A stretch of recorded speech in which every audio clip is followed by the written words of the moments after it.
Well, earlier in the show, we heard from Common Ground volunteer Karol Swan about continuing education for producers, and that interview will be on our Facebook page a little later this morning. And now Karol is back with a recipe to share, and Taryn is standing by now with more.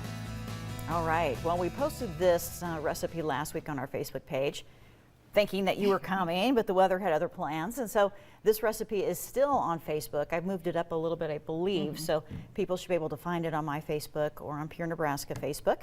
This is a good one. This is a dump cake and a recipe you found online. Yes, I did. And I looked up dump cakes. They've been around, I think, since the 50s or 60s. And I assume that's because women says, oh my gosh, I need something super easy, super fast. And so there's all kinds of different variations of it, but I chose blueberry cheesecake. I like that. And okay. So I started with just a can of blueberry pie mix, which you can purchase any kind of pie mix will work, but the blueberry, I chose blueberry. And then we went with a cream cheese, which is kind of a different twist.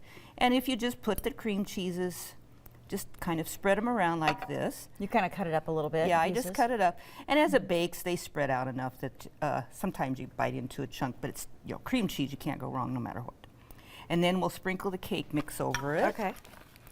And then you can melt your butter, but then you can also just, if you don't... You put the whole thing on? We'll just stop there, and then we'll kind of... So you kind of layer it? Yeah, kind of layer it.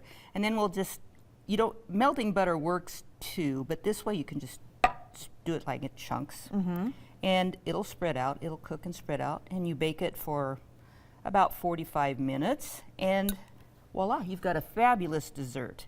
Okay. So we'll just kind of, if you just sprinkle it on this side, then I'll put more cream cheese on that side. Okay. And that's good like that. Perfect. And then you see, we'll use the entire product there, but means we're kind of short on time. Okay. And then how long do you bake it for, Karol? About 45 minutes at 350.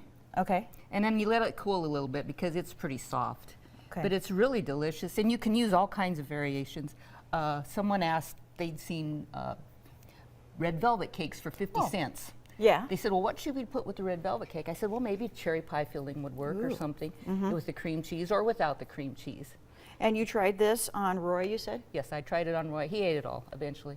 Okay. He's pretty prudent, but yet I see it was gone. I saw the empty pan there. No, this is really good, Karol. Yeah, and it's just, so easy. You can have all these things in your cupboard. Yeah, I like this a lot. This looks dessert. great.